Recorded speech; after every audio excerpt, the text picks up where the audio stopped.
عليكم ورحمة الله وبركاته. والعاقبة للمتقين ولا عدوان إلا على الظالمين. وصلى الله وسلم على نبينا محمد وعلى آله وصحبه أجمعين. أما بعد، فقال الله تعالى: ادعوهم لآبائهم هو أقسط عند الله فإن لم تعلموا آباءهم فإخوانكم في الدين ومواليكم. وقال نبينا صلى الله عليه وسلم: الحمد لله الذي جعل في أمتي مثل أو كما قال عليه الصلاة والسلام.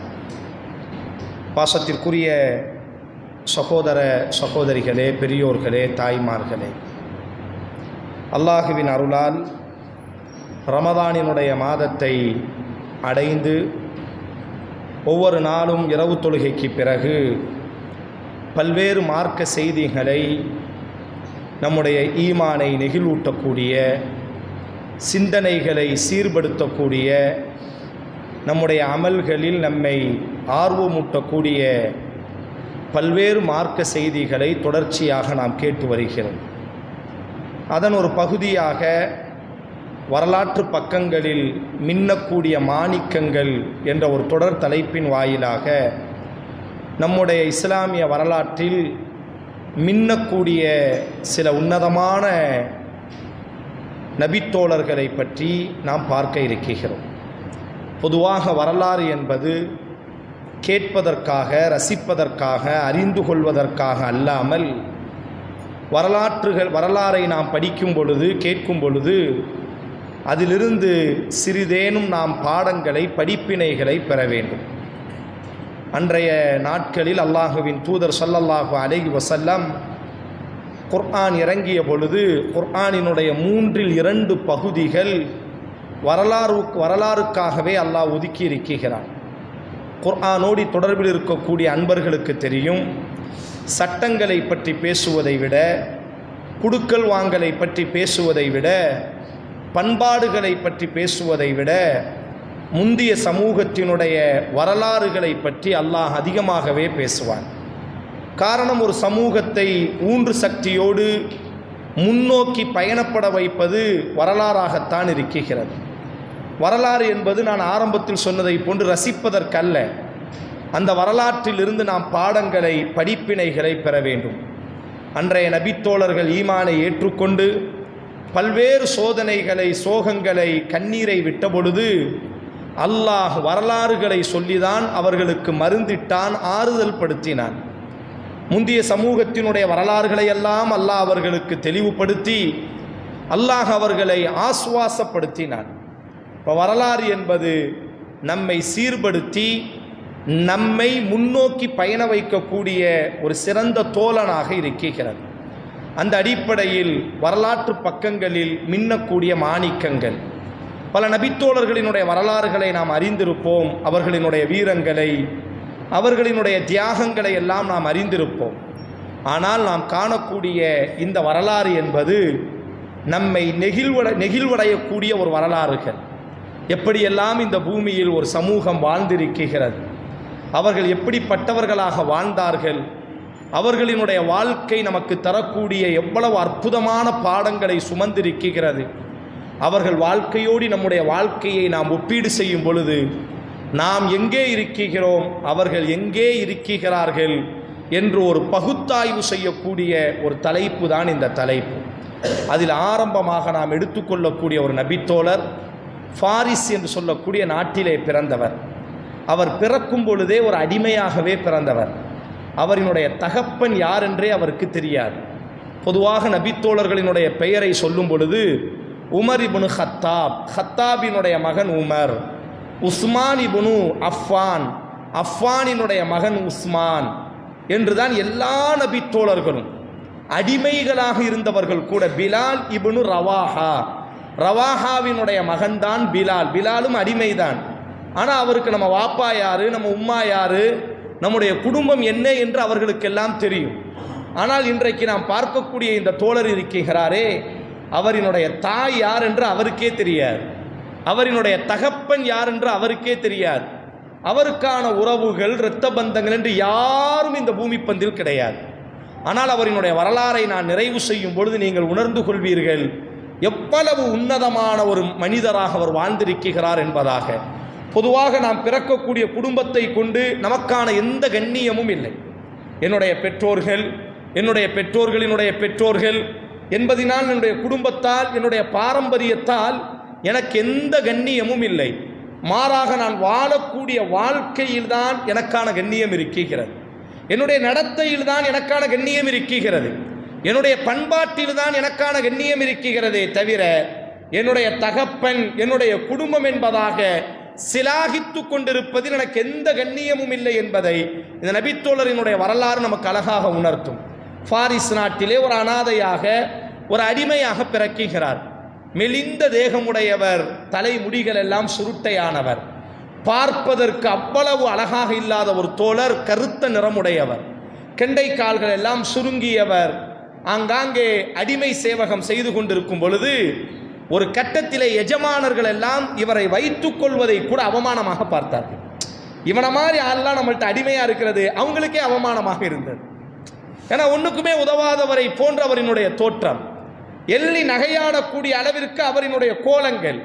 ஒரு கட்டத்தில் அந்த எஜமானர் சொல்கிறார், உன்னை நீயாவது சந்தைக்கு அழைத்து செல்கிறார், யாராவது மனிதர் எவனாவது இவனை வாங்குவீர்களா என்று சத்தமிட்டு கொண்டே இருக்கிறார். காலையிலிருந்து மதியம் வரை வரக்கூடியவர்கள் எல்லாம் ஆளினுடைய அந்த ஜோரை பார்த்து வாங்குவார்கள். ஒரு பொருளை நாம் வாங்குகிறோமே ஆனால், ஒரு ஆட்டை நாம் பிடிக்கிறோமே ஆனால் அதற்கான தரத்தை பார்த்து நாம் பிடிப்போம் அல்லவா சந்தையில். அதுபோன்று அன்றைக்கு அடிமை சந்தையிலே விற்கப்பட்ட இவருமோ இவரினுடைய உடல் தேகத்தை பார்ப்பார்கள். ஒருவரை நாம் அடிமையாக வாங்குகிறோமே ஆனால் இவரை வைத்து நமக்கு என்ன லாபம், இவரை வைத்து நமக்கு என்ன காசு பணம் சம்பாதிக்க முடியும், உடல் ஆற்றல் எவ்வளவு இருக்கிறது, நம்முடைய வீட்டு வேலைகள், நம்முடைய மந்தைகள், சந்தைகளிலே வேலை செய்வதற்கு தகுதியானவன் தானா என்றுதானே பார்த்து வாங்குவார்கள். அதில் எதற்குமே தகுதியற்றவரை போன்ற உடல் தோற்றம் இவரினுடைய தோற்றம். மெலிந்த தேகமுடையவர். ஒரு கட்டத்திலே காலையிலிருந்து மதியம் வரை எஜமானன் விற்றுக்கொண்டே இருக்கிறான், இவனை யாராவது வாங்குங்கள், எதையாவது கொடுத்து வாங்கிக் கொள்ளுங்கள், நீங்கள் கொடுப்பதை வாங்கிக் கொள்கிறேன், இவனை என்னிடத்திலிருந்து வாங்குபவர்கள் யாராவது இருக்கிறார்களா? சந்தை முழுவதும் சப்தமிடுகிறார். சந்தையிலே வாங்குவதற்கு நபர்கள் இல்லை. காரணம், இவரை பார்த்தாலே சேவகம் செய்வதை போன்று உழைப்பதற்கான போசாக்கான உடம்பில்லாதவர். ஒரு கட்டத்தில் அந்த எஜமானர் சொல்கிறார் அவரிடத்திலேயே, உன்னை எல்லாம் நான் வைத்திருப்பதே எனக்கு அவமானம், முடிந்தால் உன்னை நீயே விற்றுக்கொள் என்பதாக சொல்லிவிடுகிறார். நீயே உன்னை விற்றுக்கொள், வீட்டிலே வந்து வித்த காசை கொடுத்து விட்டு எங்காவது சென்று விடு. சந்தையிலே தன்னைத்தானே விற்கிறார். என்னை வாங்குபவர் யார் இருக்கிறார்? சந்தையிலே என்னை வாங்குபவர்கள் யார் இருக்கிறார்கள்? ஒரு கட்டத்தில் மக்காவில துபைதா என்று சொல்லக்கூடிய ஒரு பெண்மணி, இவங்க என்ன செய்யறாங்க அப்படின்னு சொன்னா, இவரினுடைய அந்த ஏழ்மை கோலங்கள், இவரினுடைய அந்த பார்ப்பதற்கான அந்த கண்ணீரினுடைய தோற்றங்கள், தன்னைத்தானே விற்கக்கூடிய ஒரு சூழல், யாருக்கும் நடக்காத ஒரு கொடுமை. இந்த கொடுமை யாருமே வாங்குவதற்கு தயாராக இல்லாத பொழுது சோகத்தோடு நிற்கக்கூடியதை பார்த்த அந்த துபைதா என்ற பெண்மணி என்ன செய்கிறாள் என்று சொன்னால், இவர்களை விலை கொடுத்து வாங்குகிறார்கள். யார் இந்த துபைதா? மக்காவிலே பெரும் பணக்காரராக வாழ்ந்து கொண்டிருக்கக்கூடிய அபு ஹுதைஃபா என்று சொல்லக்கூடிய ஒரு பெரிய நபித்தோழர், மக்காவினுடைய ராஜா என்பதாக அழைக்கப்படக்கூடியவர், மக்காவினுடைய செல்வ புதல்வன் என்பதாக வர்ணிக்கப்படக்கூடியவர். இந்த அபு ஹுதைஃபாவினுடைய மனைவிதான் இந்த துபைதா. என்ன இஸ்லாத்திற்கு முன்பு நடந்து கொண்டிருக்கக்கூடிய நிகழ்வுகள் இவையெல்லாம். இந்த துபைதா என்ன செய்கிறாள் என்று சொன்னால், இவர்களை விலை கொடுத்து வாங்கி தன்னுடைய வீட்டிலேயே வைக்கிறார்கள். சிறுவர் அவர், அப்பொழுதுதான் 10-12 வயது கூட நிரப்பமாகாத ஒரு சிறுவன் இவர். தன்னுடைய வீட்டிற்கு சேவகம் செய்வதற்காக அழைத்து வருகிறார்கள். அபு ஹுதைஃபா கணவன் இருக்கிறாரே, அவருக்கு குழந்தை இல்லை, நீண்ட நாட்களாக குழந்தை இல்லை. இவர் வீட்டுக்கு வருகிறார். வீட்டிலே இவர் செய்யக்கூடிய அந்த அழகான செயல்கள், இவர் செய்யக்கூடிய பணிவிடைகள், இவர் உழைக்கக்கூடிய அந்த உழைப்புகள் எல்லாம் அபு ஹுதைஃபாவிற்கு ஒரு பெரிய பாசத்தை கொடுத்து விட்டது. பார்ப்பதற்கு அழகில்லாதவர் தான், ஆனால் குணத்தினுடைய குன்றாக இருக்கிறார், குணத்தினுடைய எருதாக இருக்கிறார். அவரினுடைய அந்த நலிந்த உடம்புகள், ஆனால் அவரினுடைய உன்னதமான குணாதிசயங்கள், இவையெல்லாம் அபு ஹுதைஃபாவிற்கு பிடித்து போய் விடுகிறது. தன்னுடைய மனைவிட்ட இரவு கேட்கிறாங்க, இவனை நீ என்னிடத்திலே தந்து விடு, இது உன்னுடைய அடிமையாக இருக்கிறார், எனக்கு இவனை நீ அடிமையாக விட்டுவிடு. உடனே இரவாகவே என்ன செய்கிறார் என்று சொன்னால், மனைவி துபைதா தன்னுடைய கணவனுக்கு இவர்களை விற்கின்றார்கள். மறுநாள் மக்காவுக்கு அழைத்து செல்கிறார் அபூ ஹுதைஃபா. ஹுதைஃபா அழைத்து சென்று சொன்னார்கள், இவர் நேற்றைய தினம் வரை எனது மனைவிக்கு அடிமையாக இருந்தவர், இப்பொழுது நான் இவரை விலைக்கு வாங்கிவிட்டேன், நான் இப்பொழுது இவரை உரிமை விடுகிறேன், இவரை விடுதலை செய்கிறேன். விடுதலை செய்தது மட்டுமல்ல, எனக்கு ஆண்மகன் இல்லை என்ற ஒரு ஏக்கத்தை இவரை கொண்டு நான் போக்கிக் கொள்கிறேன், எனக்கான மூத்த மகன் இவர்தான் என்பதாக நேற்றைய தினம் வரை அடிமை சந்தையிலே நின்றவர் இப்பொழுது அபூ ஹுதைஃபாவினுடைய மகனாக மாறிவிடுகிறார். அதற்கு பிற ரசூலுல்லாவுக்கும் அது ஒரு சூழல் ஏற்பட்டது. ரசூலுல்லாவுக்கும் பிறந்த குழந்தைகள் மரணித்தவுடன் ரசூலுல்லாவுடைய மனைவியிடத்தில் ஸைத் இப்னு ஹாரிஸான் ஒருவர் அடிமையாக இருந்தார். அவர் ரசூலுல்லாஹ் கேட்கிறாங்க, இதை என்கிட்ட தந்து, இவரை என்கிட்ட தந்து விடு. அதே மாதிரி அம்மா ஹதீஜா ரசூலுல்லாவுக்கு அன்பளிப்பு செய்தவுடன் மறுநாள் காலையிலே இவரை பார்த்துதான் ரசூலுல்லாஹி ஸல்லல்லாஹு அலைஹி வஸல்லம் செய்தார்கள். மறுநாள் காலையிலே ஸைதை அழைத்து சென்றார்கள். எனக்கு ஆண் குழந்தை இல்லைதான், ஆனால் நான் இன்றைய தினத்திலிருந்து இந்த ஸைது தான் என்னுடைய மகன் என்பதாக ரசூலுல்லாஹ் மக்காவிலே பிரகடனப்படுத்தினார்கள். அன்றைய தினத்திலிருந்து ஸைத் இப்னு முஹம்மத், முஹம்மதின் மூத்த புதல்வன் ஸைத் என்பதாக அழைக்கப்பட்டது. அது போன்றுதான் இந்த அபூ ஹுதைஃபாவினுடைய மகன் சாலிம் இப்னு அபி ஹுதைஃபா, அபூ ஹுதைஃபாவினுடைய மகன் சாலிம் என்பதாக அந்த நபித்தோழர் மக்களிடத்திலே பரவலாக பரவ ஆரம்பிக்கிறது. அல்லாஹுவின் தூதர் ஸல்லல்லாஹு அலைஹி வஸல்லம் ஈமானை, தௌஹீதை ஆரம்ப நாட்களில் முழங்கிக் கொண்டிருக்கும் பொழுது இந்த சாலிம் அடிமை சந்தையிலே நின்றாரே, இப்பொழுது அபூ ஹுதைஃபாவின் மூத்த மகனாய் வலம் வருகிறாரே, இவரினுடைய காதிலே வந்து அந்த தௌஹீத் விழ ஆரம்பிக்கிறது. உடனே தன்னுடைய தகப்பனை தட்டுகிறார், வாருங்களே நாம் அல்லாஹுவின் தூதரை சந்திக்கலாம். அல்லாஹுவின் தூதரினுடைய தௌஹீதினுடைய அழைப்பை தன்னை வளர்த்த அந்த தந்தையிடத்திலே சொல்கிறார். அபூ ஹுதைஃபாவையும் அழைத்து சென்று அந்த அபூ ஹுதைஃபாவும் சாலிமும் இருவரும் ஒன்றாக ஒரே நேரத்தில் அல்லாஹுவின் தூதரினுடைய கரத்தை பிடித்து இஸ்லாத்தினுடைய ஆரம்ப நாட்களில் ஈமானை ஏற்றுக்கொண்டவர்கள். அன்றைய மக்காவின் பொழுது அடிமைகள் எல்லாம் இஸ்லாத்திற்குள்ளாக வந்தார்கள். சாலிம் வந்தது ஆச்சரியமில்லை. சாலிமை மகனாக வளர்க்கிறாரே அபூ ஹுதைஃபா, அவர் மக்காவினுடைய ராஜகுமாரன், அவர் மக்காவினுடைய செல்வ புதல்வன், அவர் மக்கா தலைமகன் பெற்றெடுத்த மகன். அவர் என்ன செய்கிறார் என்று சொன்னால், தன்னுடைய மகன் புரிய வைக்கிறார் தௌஹீதை, வளர்ப்பு மகன்.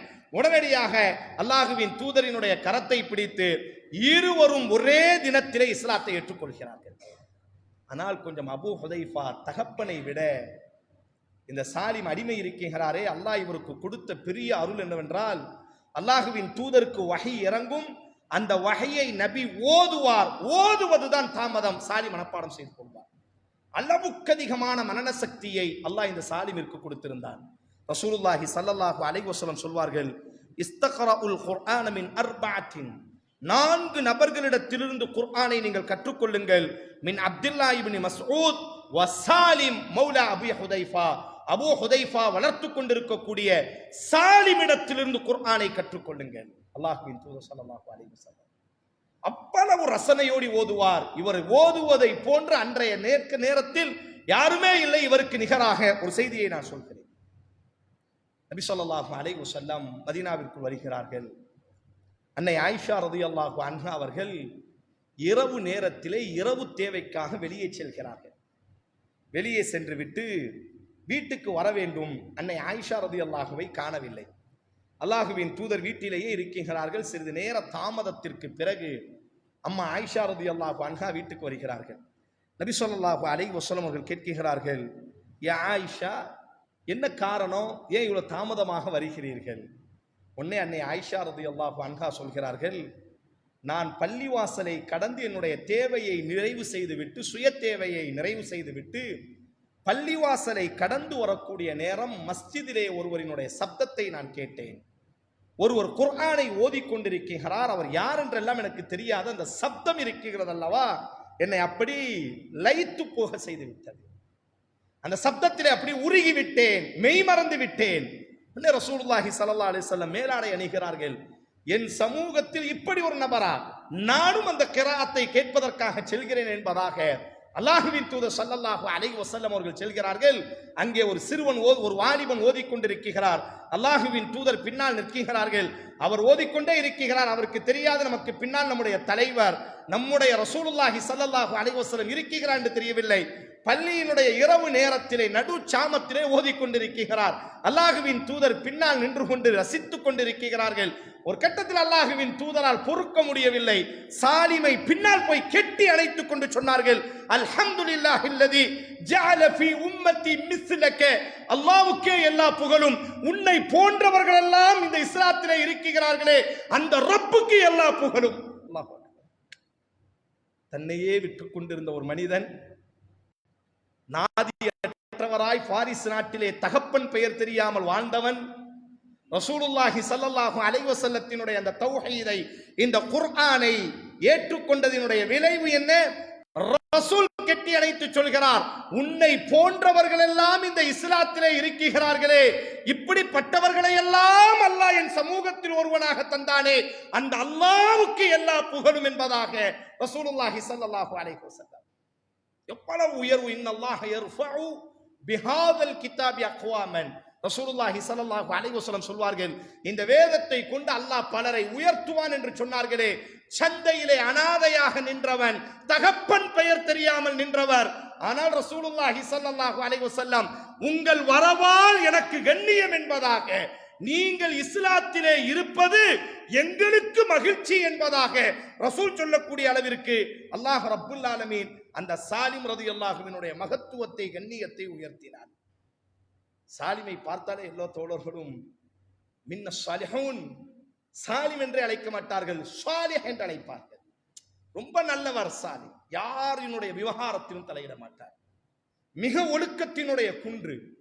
ஒரு கட்டத்தில் அல்லாஹ் ரப்புல் ஆலமீன் மதீனால வச்சு 33வது அத்தியாயம் ஒரு வசனத்தை இறக்குகிறான், உதுஊஹும் லிஆபாஇஹிம் ஹுவ அக்ஸத்து இன்தல்லாஹ்.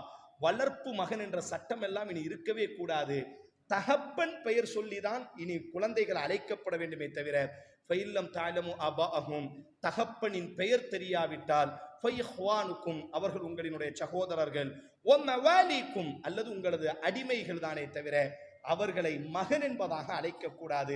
ரசூலுல்லாஹி ஸல்லல்லாஹு அலைஹி வஸல்லம் ஏற்கனவே நான் ஞாபகம் ஊட்டினேனே, ஸைத் இப்னு ஹாரிஸா என்ற சிறுவனை ரசூலுல்லாஹ் தன்னுடைய மகனாக வளர்த்தார்களே, இந்த சட்டம் இறங்கியதற்கு பிறகு முழு மதீனாவிலே ரசூல் பிரகடனப்படுத்தினார்கள், இது ஸைத் இப்னு முஹம்மது அல்ல, என்னுடைய மகன் அல்ல இந்த ஸைத், இவரினுடைய தகப்பன் ஹாரிஸா என்பதாக, இவரினுடைய பெயர் ஸைத், இவரினுடைய தகப்பன் ஹாரிஸா, இவரினுடைய தோழர் என்பதாக ரசூல் அறிமுகப்படுத்தி விட்டார்கள். இப்படி பல நபி தோழர்கள் பல குழந்தைகளை எடுத்து வளர்த்தார்கள், அவர்களுக்கெல்லாம் தகப்பன் பெயர் தெரிந்திருந்தது.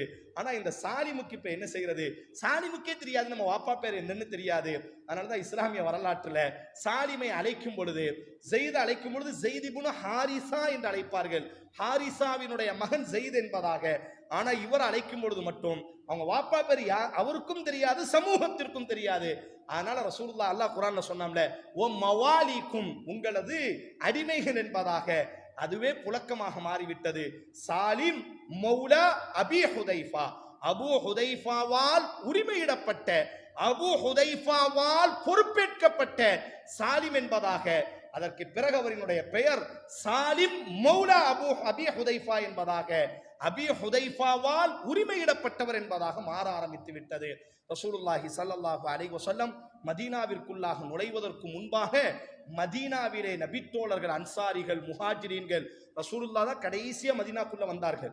ரசூலுல்லாஹ்வுக்கு முன்பாக மக்கால இருக்கக்கூடிய தோழர்கள் எல்லாம் மதீனாவிற்குள்ளாக வந்து விட்டார்கள். ஏற்கனவே மதீனாவிலே இஸ்லாம் பரவி விட்டது.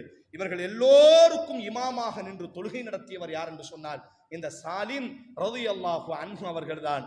அடிமைதான், தகப்பன் பெயர் தெரியாதவர் தான்.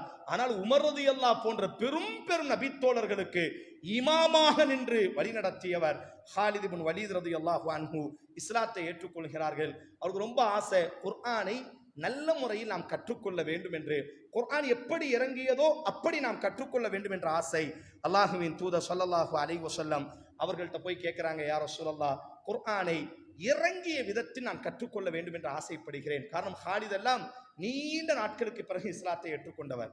அல்லாஹுவின் தூதர் மரணிப்பதற்கு ஒரு 4 ஆண்டுகளுக்கு முன்பாக இஸ்லாத்தை தழுவியவர். ஆனால் இந்த சாலிம் இருக்கின்றாரே, அல்லாஹுவின் தூதர் ஈமானை பரப்பிய ஆரம்ப நாட்களில் முதல் நாளில் ஈமானை ஏற்றுக்கொண்ட தோழர் சாலிம் ரலியல்லாஹு அன்ஹு. சாலிமினுடைய இஸ்லாத்திற்கும் ஹாலிதினுடைய இஸ்லாத்திற்கும் 20 வருட காலம் தூரம் இருக்கின்றது. ரசூலுல்லாஹி ஸல்லல்லாஹு அலைஹி வஸல்லம் இடத்தில் கேட்கிறார், அல்லாஹுவின் தூதரே, ஹாலித் மிகப்பெரிய பாரம்பரியமிக்க மதீனாவினுடைய மன்னர் பரம்பரையில் பிறந்தவர் ஹாலித் இப்னு வலீத் ரலியல்லாஹு அன்ஹு, பெரிய பாரம்பரியம் மிக்கவர். ரசூலுல்லாஹி ஸல்லல்லாஹு அலைஹி வஸல்லம் அவர்களிடத்தில் வருகிறார், அல்லாஹுவின் தூதரே, குர்ஆன் எப்படி இறங்கியதோ அப்படி நான் கற்றுக்கொள்ள ஆசைப்படுகிறேன். யாராவது ஒரு நபரை நீங்கள் கை காட்டலாமே. அல்லாஹுவின் தூதர் யோசிக்காமல் கை நீட்டினார்கள். சாலிம் மௌலா அபூ ஹுதைஃபாவால் உரிமையிடப்பட்ட சாலிம் இருக்கிறார் ஹாலிதே, அந்த சாலிமிடத்திலே போய் நீங்கள் குர்ஆனை கற்றுக்கொள்ளுங்கள் என்பதாக ஹாலிதிற்கு குர்ஆனை கற்றுக் கொடுத்த ஆசிரியர் இந்த சாலிம் ரலியல்லாஹு அன்ஹு. ஒரு கட்டத்தில் ஹாலித் என்று சொன்னாலே எல்லோரும் பயப்படுவார்கள். ஹாலிதிடத்திலே ஆலோசனை சொல்வதற்கு கூட சிலருக்கு தயக்கம் இருக்கிறது. ஆனால் இந்த சாலிம் மட்டும்தான் ஹாலிதினுடைய முகத்தை பார்த்து தவறு என்று சொன்னால் தவறு என்பதாக சொல்லிட்டார். வீரமும் அப்படித்தான் இருந்தது. வெறுமனையாக சோர்ந்து போனவர் அல்ல அவர். வெறுமனை அல்லாஹுவின் தூதரினுடைய எல்லா யுத்தங்களிலும் இந்த தோழர் கலந்து கொண்டவர். அல்லாஹுவின் தூதரோடையே இருக்கக்கூடியவர். ஹவுலுர் ரசூல், ரசூலை சுத்தி கொண்டே இருக்கக்கூடிய தோழர்களில் ஒரு நபர். வீரமும் அப்படித்தான். ஹாலிதை பார்த்து ஒரு கட்டத்தில் சொல்வார், ஹாலிதை நீ செய்வது தவறு, திருத்திக்கொள். அல்லாஹுவின் தூதர் ஸல்லல்லாஹு அலைஹி வஸல்லம் ஒரு படை அனுப்புவார்கள் ஹாலித் இப்னு வலீதினுடைய தலைமையில். ஹாலித் இப்னு வலீத் ரலியல்லாஹு அன்ஹு அவங்களுக்கு போய் இஸ்லாத்தை கற்றுக் கொடுங்கன்னு சொல்லுவாங்க. ஹாலிது போய் அவங்களை எல்லாம் கொன்னுருவார். அநீதமாக, அக்கிரமமாக, கொஞ்சம் அவசரத்திலே ஒரு தவறை செய்து விடுவார். இப்போ ரசூலுல்லாஹி ஸல்லல்லாஹு அலைஹி வஸல்லம் வந்து சொன்ன உடனே ரசூலுல்லாஹ் கையை தூக்குவாங்க, அல்லாஹும்ம இன்னி அப்ரஉ மின்க ஹாலித், ஹாலிதுக்கு எனக்கு சம்பந்தம் இல்லை, கொலை செய்து விட்டார் இவர், யார் அல்லாஹுவே இவனுக்கும் எனக்கும் சம்பந்தம் இல்லை என்ற தோரணையில் அல்லாஹுவின் தூதர் கை தூக்குவார்கள். யாரோடையும் பேச மாட்டார்கள். நபியினுடைய கண்கள் எல்லாம் சிவந்து விடும். ஹாலிது பதறி விடுவார்.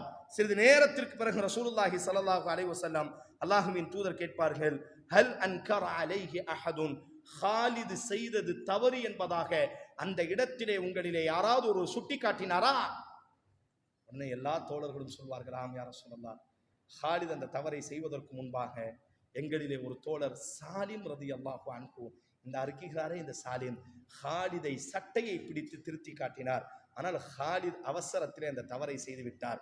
இதை சொன்ன உடனே தான், உங்க கூட்டத்தில் ஒருத்தர் திருத்தினார்ல அவரை அப்படின்னு சொன்ன உடனே, ஆமா யா ரசூலல்லாஹ், சாலிம் தான் ஹாலிதை திருத்தினார், சுட்டி காட்டினார். ஆனா ஹாலிது கொஞ்சம் அவசரப்பட்டுட்டாங்க அப்படின்னு உடனே ரசூலுல்லாஹி ஸல்லல்லாஹு அலைஹி வஸல்லம், சாலிம் சுட்டி காட்டினாரா? என் சமூகத்தில் தவறை சுட்டி காட்டக்கூடிய ஒருவர் இருக்கத்தானே செய்கிறார். அதிகாரத்திற்கு பயந்து, அக்கிரமத்திற்கு பயந்து, உயர்ந்த கோத்திரத்திற்கு பயந்து நடக்கக்கூடிய அநீதத்தை வாய்ப்பொத்தி இருக்கக்கூடியவர்கள் இல்லையே. சாலிம் ஏழ்மையாக இருந்தாலும் கூட அந்த இடத்திலே சுட்டி காட்டினார் அல்லவா? ரசூலுல்லாஹி ஸல்லல்லாஹு அலைஹி வஸல்லம் அப்பொழுதுதான் அமைதியானார்கள், சாந்தமானார்கள், சகஜமானார்கள் என்பதாக ஹதீசுகளிலே நாம் பார்க்கிறோம். இவ்வாறாக அல்லாஹுவின் தூதர் ஸல்லல்லாஹு அலைஹி வஸல்லத்தினுடைய நெருக்கத்திற்குரிய ஒரு தோழராய் தன்னுடைய வாழ்வுகளை அமைத்துக் கொண்டவர்கள். அல்லாஹுவின் தூதர் ஸல்லல்லாஹு அலைஹி வஸல்லம் பத்ரிலே கலந்து கொண்டவர்களை பார்த்து சொன்னான் அல்லாஹ் ரப்புல் ஆலமீன், இஃஅலு மா ஷிஅதும் இஅமலு மா ஷிஅதும், நீங்கள் என்ன செய்தாலும் கது கஃபர்து லக்கும், உங்களை நான் மன்னித்து விட்டேன் என்று சொன்னானே. அந்த பத்ர் சஹாபாக்களில் ஒரு தோழர் இந்த தோழர். லகத் ரலியல்லாஹு அனில் முஃமினீன இத் யுபாயிஊனக தஹ்த அஷ்-ஷஜரா, ஹுதைபியாவிலே அந்த மரத்திற்கு கீழாக யாரெல்லாம் ஒப்பந்தம் செய்தார்களோ அவர்கள் அனைவரையும் நான் பொருந்திக் கொண்டேன் என்று குர்ஆனில் அல்லாஹ் சொன்னானே. அந்த ஒப்பந்தத்திலே கலந்து கொண்ட உன்னதமான தோழர் இந்த தோழர். அல்லாஹ்வின் தூதர் ஸல்லல்லாஹு அலைஹி வஸல்லம் மரணித்ததற்கு பிறகு இஸ்லாமிய உலகத்தை ஒரு பெரிய சோதனை கவ்விக்கொள்கிறது. முசைலமா என்று சொல்லக்கூடிய யமனிலே இருக்கக்கூடிய ஒருவன் தன்னை நபியாக பிரகடனப்படுத்துகிறார். எனக்கும் வஹி வருகிறது, எனக்கும் குர்ஆன் வருகிறது, எனக்கும் ஜிப்ரீல் வருகிறார் என்று அவன் பிரச்சாரம் செய்ய ஆரம்பிக்கிறான். ஒரு பெரும் கூட்டத்தை, அந்த யமாமாவை சுற்றி யமனிலே இருக்கக்கூடிய பெரும் மக்களை எல்லாம் இவன் தன் கட்டுக்காப்பிலே வைத்துக் கொள்கிறான். இவனுக்கு எதிராக ஒரு பெரிய யுத்தம் மூட ஆரம்பிக்கிறது. அபூபக்கர் சித்தீக் ரலியல்லாஹு அன்ஹு அவர்களினுடைய காலத்திலே அந்த யுத்தத்திலே இந்த சாலிம் ரலியல்லாஹு அன்ஹு அவர்களும், அபூ ஹுதைஃபா இவரை வளர்த்த அந்த தந்தை, இவரை விடுதலை செய்த அந்த அபூ ஹுதைஃபா இருவரும் அந்த யுத்தத்திலே கலந்து கொள்கிறார்கள். கலந்து கொள்ளும் பொழுது இருவரும் கைகோர்த்துக் கொள்கிறார்கள். தகப்பனும் தனையனுமாய் வாழ்க்கை நடத்தியவர்கள், ஒன்றாகவே இஸ்லாத்தை அஸ்லமா மஅன், ஒன்றாகவே இஸ்லாத்திற்குள்ளாக நுழைந்தவர்கள். ஒன்றாகவே வாழ்க்கை நடத்தியவர்கள். இருவரும் கைகோர்த்து கொண்டு போராடுகிறார்கள். ஒரு கட்டத்திலே சாலிம் ரலியல்லாஹு யுத்தத்தில் பெரிய வெற்றி கிடைக்குகிறது. அந்த முசைலமா கொலை செய்யப்படுகிறான். காலித் இப்னு வலீத் ரலியல்லாஹு அன்ஹு அவர்கள் தான் இந்த யுத்தத்தினுடைய தளபதியாக இருக்கிறார்கள். அப்போ யுத்தம் முடிகிறது. யுத்தம் முடிந்ததற்கு பிறகு யாரெல்லாம் இறந்திருக்கிறார்கள், ஷஹாதத்தை அடைந்திருக்கிறார்கள் என்பதாக காலித் இப்னு வலீத் சோகத்தோடி பார்க்கும் பொழுது ஒரு மனிதரினுடைய உயிர் மட்டும் ஊசலாடி கொண்டிருக்கிறது. சாலிம் ரலியல்லாஹு அன்ஹு அவர்கள் உடனே சாலிமை உட்கார தன் தோல்ல, தன்னுடைய ஆசிரியர் அல்லவா சாலிம், ஹாலிதிற்கு குர்ஆனை கற்றுக் கொடுத்தவர் அல்லவா, எல்லோரும் கை கட்டி ஹாலிதிற்கு முன்னால் இருக்கும் பொழுது செய்த தவறை துணிச்சலாக சுட்டி காட்டக்கூடிய ஆண்மகன் அல்லவா சாலிம் ரலியல்லாஹு அன்ஹு. அப்படியே தான் மடியில படுக்க வச்ச உடனே அப்ப ஹாலித் ரலியல்லாஹு கேட்கிறாங்க, உங்களுக்கு கடைசி ஆசை என்ன அப்படின்னு கேட்கிறாங்க. அவர் எடுத்த உடனே முதல் வார்த்தை கேட்டார், அபூ ஹுதைஃபா எங்க இருக்கிறார்? எங்க அவரு? எங்க வாப்பா என்னை வளர்த்தார் இல்ல, இப்ப அவர் என்ன வாப்பா இல்ல, நான் மார்க்கம் அதை திருத்தி விட்டது. எங்கே அபூ ஹுதைஃபா? அபூ ஹுதைஃபா எங்கே இருக்கிறார்? உடனே சாலிம் ரலியல்லாஹு அன்ஹு அவர்களுக்கு ஹாலித் சொல்வார், உங்கள் பக்கத்துல தான் இருக்கிறாங்க அப்படின்னு. உடனே அவர் தான் கையை எடுத்து அந்த அபூ ஹுதைஃபாவினுடைய கையில வச்ச உடனே ரெண்டு பேரும் ஒன்னாவே என்ன செய்வாங்க அப்படின்னு சொன்னா ஷஹீதாகிடுவார். உமர் ரலியல்லாஹு அன்ஹு அவர்களுக்கு இந்த செய்தி கேட்ட பொழுது தாங்க முடியாமல் வெம்பி அழுவார்கள். உமர் ரலியல்லாஹு மரணிக்கக்கூடிய நேரம் இந்த சாலிமை பார்த்து சொன்ன மிக முக்கியமான ஒரு வார்த்தை, அல்லாஹுவின் தூதர் உருவாக்கிய உமர் ரலியல்லாஹு அன்ஹு அவர்கள் சொல்வார்கள், மரணிக்கும் பொழுது மக்கள்லாம் கேட்பாங்க, யார் உங்களுக்கு பிறகு அடுத்த ஆட்சியாளராக யாரை நாம் தேர்வு செய்யலாம் என்பதாக சொல்லும் பொழுது உமர் ரலியல்லாஹு அழுது கொண்டே சொல்வார்கள், லவ் கான ஹய்யன் சாலிமன் லஅஸ்தக்லஃபதுஹு. இப்பொழுது சாலிம் உயிரோடு இருந்திருக்க வேண்டுமே, அந்த சாலிம் மட்டும் உயிரோடு இருந்திருந்தால் இந்த சாம்ராஜ்யத்தின் ஹலீஃபாவாக நான் அவரை தான் தேர்வு செய்திருப்பேன் என்பதாக. காரணம், அல்லாஹுவின் தூதர் சொன்னார்கள், அவர் மிகச்சிறந்தவர் என்று அல்லாஹுவின் தூதர் சொன்னார்கள். சாலிம் இல்லையே என்பதாக உமர் ரலியல்லாஹு அன்ஹு அவர்கள் மரண நேரத்திலும் கூட சாலிம் இப்பொழுது இருந்திருந்தால் அவரை அல்லவா நான் ஹலீஃபாவாக தேர்வு செய்திருப்பேன் என்பதாக உமர் ரலியல்லாஹு அன்ஹு அவர்கள் கண்ணீரோடி சொன்ன வார்த்தையை நாம் நினைவு கூறுகிறோம். என் அன்பான உறவுகளே, சாலிம் இது ஒரு பெரும் பெயர் அல்ல. எங்கோ ஒரு இடத்திலே பாரிஸ் நாட்டிலே தகப்பன் பெயர் தெரியாமல் அடிமை சந்தையிலே விற்கப்பட்ட ஒரு மனிதர் இந்த தௌஹீதை ஏற்றுக்கொண்டதற்கு பிறகு, இந்த குர்ஆனை சுமந்ததற்கு பிறகு எவ்வளவு பெரிய கண்ணியம். நபியின் தோழராய் அல்லாஹுவின் தூதர் அவர் ஓதுவதை ரசிக்கக்கூடிய அளவிற்கு, தோழர்களை பார்த்து இவரிடத்திலே குர்ஆனை கற்றுக்கொள்ளுங்கள் என்று சொல்லக்கூடிய அளவிற்கு, அல்ஹம்துலில்லாஹில்லதி ஜஅல ஃபீ உம்மத்தி மிஸ்லா, அல்லாஹுவே இவரை போன்றவரை நீ இஸ்லாத்திற்கு தந்தாயே, உனக்கே எல்லா புகழும் என்பதாக இவர் வருகையினால் அல்லாஹுவை புகழக்கூடிய அளவிற்கு அல்லாஹ் உயர்த்தினான் என்று சொன்னால் அதற்கு மிக முதன்மையான காரணம் அல்லாஹ் இறக்கிய இந்த திருமறை குர்ஆன். அவர் யாராக இருக்கட்டும், ஆனால் இந்த குர்ஆனை அவர் சுமந்ததினால் பெரும் நபித்தோழர்களினுடைய இமாமாக, ஹாலிது போன்றவர்களுக்கெல்லாம் கற்றுக் கொடுக்கக்கூடிய ஆசிரியராக, உமர் போன்றவர்கள் எல்லாம் சாலிம் இல்லையே என்று ஏங்கக்கூடிய அளவிற்கு பெரும் தரஜாவை அல்லாஹ் கொடுத்தான் என்று சொன்னால் இந்த குர்ஆனை கொண்டுதான். இன்னல்லாஹ யர்ஃபஉ பிஹாதல் கிதாபி அக்வாமன், ரசூல் சொன்னார்களே, இந்த வேதத்தை கொண்டு நாம் பலரை உயர்த்துவோம் என்பதாக அல்லாஹ் உயர்த்தி இருக்கிறான். நாமும் இந்த வேதத்தோடு தொடர்பிலே இருக்கும் பொழுது சாலிமை போன்ற அல்லாஹ் நம்மையும் உயர்த்த அல்லாஹ் பொறுப்பேற்றுக் கொள்கிறார். நாம் இந்த ரமதானினுடைய மாதத்தில் வெறும் வரலாறாக கடந்து செல்லாமல் இந்த சாலிமிற்கு மதிப்பையும் மரியாதையையும் பெற்றுக் கொடுத்தது இந்த தீனுல் இஸ்லாமும் இந்த குர்ஆனும் மட்டும்தான். நாமும் அதிலே அதிகம் கவனம் செலுத்தக்கூடியவர்களாக ரமதான் மாதத்திலேனும் குர்ஆனோடு அதிகம் நாம் தொடர்பிலே இருக்கக்கூடியவர்களாக நம்மை நாம் உருவாக்கி கொள்ள வேண்டும். இன்ஷா அல்லாஹ் நாளைய தினம் வரலாற்று பக்கங்களில் மின்னக்கூடிய மற்றும் ஒரு மாணிக்கத்தை பற்றி நாம் நாளைய தினம் பார்க்கலாம். வாஹ் தாவானா அனில் ஹம்துலில்லாஹி ரப்பில் ஆலமீன். அஸ்ஸலாமு அலைக்கும் வரஹ்மத்துல்லாஹி வபரகாத்துஹு.